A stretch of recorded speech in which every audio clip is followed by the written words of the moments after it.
আসসালামু আলাইকুম। শামুনিস ফ্যামিলি পেজে নতুন আরেকটা ব্লগে আপনাদের সবাইকে স্বাগতম। কেমন আছেন আপনারা সবাই? আমি অনি, আলহামদুলিল্লাহ ভালো আছি। চলেন তাহলে আজকে ব্লগটি প্রথম থেকেই শুরু করি। প্রত্যেক মশলার বক্সের মধ্যে প্রত্যেক মশলার নামগুলো আমি আগে লিখে নিলাম, যেন নাম দেখে বোঝা যায় কোনটা কোন গুঁড়া মশলা। বক্সের কালো কভারটা নিয়ে হয়েছে যত সব ঝামেলা, কোনো মতন নামটা ঝাপসা ঝাপসা করে বোঝা যায়। তাড়াহুড়ার কাজগুলো করতে গেলে যা হয়, তারপরেও আমি চেষ্টা করি সব কাজগুলো গুছিয়ে করার জন্য। এই ভিডিওটার কিছুদিন আগে একটা রিলস দিয়েছিলাম, অনেকে এই রিলস দেখে মজার কিছু কমেন্টস করেছেন। আসলে আপনাদের কমেন্টস গুলো পড়তে আমার অনেক ভালো লাগে। আমি সবসময় চেষ্টা করি আপনাদের কমেন্টস গুলো পড়ার আর আপনাদের কমেন্টস গুলো সঠিক উত্তর দেওয়ার। আপনাদের যদি কোনো কিছু জানার প্রয়োজন মনে করেন তাহলে অবশ্যই আমাকে জিজ্ঞেস করবেন। আমি যদি সেই জিনিসটা জেনে থাকি আপনাদের সাথে শেয়ার করব। আপনারা অবশ্যই আমার পেজটিকে লাইক এবং ফলো দিয়ে সাথেই থাকবেন, কারণ সবসময় সব ভিডিও কিন্তু সব জায়গায় শেয়ার করা হয় না, সেই জন্য ভিডিওগুলো অনেক কিছু মিস হয়ে যায়। তাই আপনারা যদি আমার পেজটি লাইক এবং ফলো দিয়ে রাখেন তাহলে কিন্তু ভিডিও পোস্ট করার সাথে সাথে আপনারা ভিডিওটি পেয়ে যাবেন। আসলে আমি খুব তাড়াহুড়ার মধ্যে ছিলাম, সেজন্য প্রথম থেকে ভিডিও ক্লিপ গুলি নিতে মনে ছিল না। এখানে আমি 1.5 কেজি গরুর মাংস দিয়ে 1.5 কেজি চাল দিয়ে 3 কেজির মতন বিরিয়ানি রান্না করেছি। এই বিরিয়ানিটা আমি রান্না করেছি রাঁধুনি বিরিয়ানি মশলা প্যাকেট দিয়ে।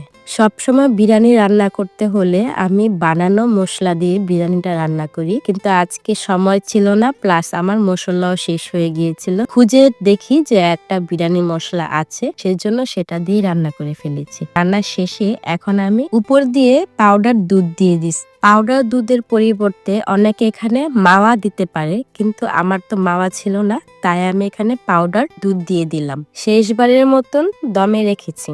এখন আরেকটা কাজ হাতে নিলাম। রমজান মাসের জন্য বেসনের সাথে একেবারে সবকিছু দিয়ে রেডি করে রেখে দিব। এই কাজগুলো করেছিলাম আমি বাংলাদেশে আসার আগের দিন। সমু সানকে বিদায় দিয়ে রাত প্রায় 8:30 থেকে শুরু করে ভোর 4টা পর্যন্ত এই সময়টায় আমি সব কাজগুলো শেষ করেছি।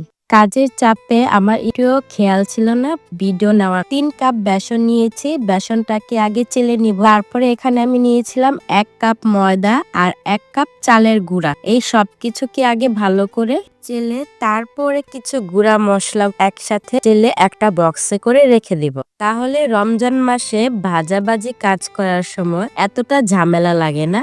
এয়ারটাইট বক্সে করে রেখে দিলে অনেকদিন এটা ইউজ করা যায়। গুঁড়া মশলা ছাড়া প্রথমে এখানে দিয়ে দিলাম 1 টেবিল চামচ বেকিং সোডা। আর লবণটা কম বেশি হলেও সমস্যা নেই, পরবর্তী সময় লবণটা স্বাদ মতো দেওয়া যাবে। তারপরে 1 টেবিল চামচ করে হলুদের গুঁড়া, মরিচের গুঁড়া, ধনিয়ার গুঁড়া, গরম মশলার গুঁড়া আর আমার এইটুকুই 5 ফোড়ন ছিল সেটুকুই আমি দিয়ে দিলাম। সবগুলোকে একসাথে ভালো করে চেলে একটা হুইস্কের সাহায্যে সবকিছু একসাথে মিক্স করে নিলাম। এখন একটা এয়ারটাইট বক্সের মধ্যে এয়ারটাইট করে রেখে দিব।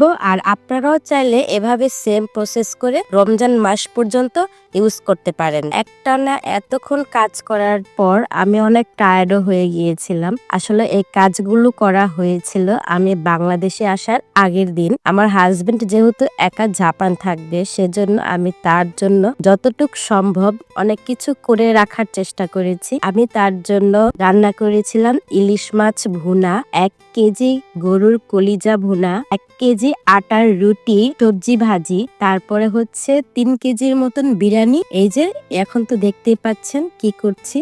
আর মশলার বক্সে মশলাগুলোর নাম লেখার কারণ হচ্ছে যেহেতু আমি বাংলাদেশে কয়েকদিন থাকবো, সেই সময় আমার হাজবেন্ড তো রান্না করে খাবে, আর সে তো সবকিছু মশলার নাম জানে না। 2 বা 3টা মশলার নাম ছাড়া সে আর কোনো মশলার নামই জানে না। তাই আমি প্রত্যেকটা মশলার বক্সের গায়ে গায়ে মশলার নামগুলো লিখে দিয়েছি, যখন সে রান্না করবে নাম দেখে মশলাগুলো ইউজ করতে পারবে, তার জন্য এটা অনেক সুবিধা হবে। সেজন্য আমি মশলার গায়ে নামগুলো লিখে দিয়েছি। তার জন্য কোনো সমস্যা না হয় সেজন্য সেটা চিন্তা করেই ছোট ছোট জিনিসগুলো আগে থেকে রেডি করে রেখেছিল।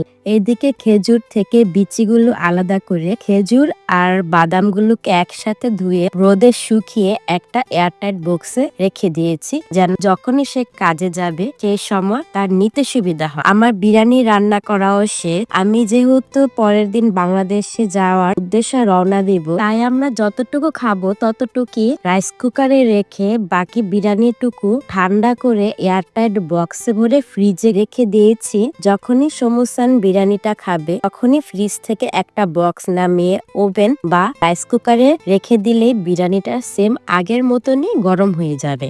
এই যে হয়ে গেছে গরুর মাংস দিয়ে বিরিয়ানি রান্না করা। আর এখন যে কাজটা করছি সেটা খুব একটা ইম্পর্টেন্ট কাজ। আমার হাজবেন্ডের কোনো কিছু নিতে তার মনে থাকে না। সে কি ইচ্ছা করে এমন করতো নাকি আমি তাকে দিয়ে দিব বলে এমন করতো আমি আসলে জানতাম না। তাই আমি এই কাজগুলো করেছি ছোট্ট একটা নোটপ্যাড এর মাধ্যমে। তার মেসেজ গুলো লিখে প্রতিটা দেয়ালে দেয়ালে সে যেখানেই যায় সেখানেই তার এই মেসেজ গুলো লিখে সিল করে দিই। আর সমুসান যখন কাজে যাওয়ার জন্য আমার কাছ থেকে বিদায় নেয় তখন আমি সবসময় বলি ফিয়ামানিল্লাহ। সো এখন তার আমি নেই, এজন্য গেটের সামনেও আমি লিখে দিয়েছি ফিয়ামানিল্লাহ, যেন সে একবার হলেও পড়ে। আইডিয়াটা সুন্দর হয়েছে না? আজকে এই পর্যন্তই, দেখা হবে নতুন ভিডিওতে। আল্লাহ হাফেজ।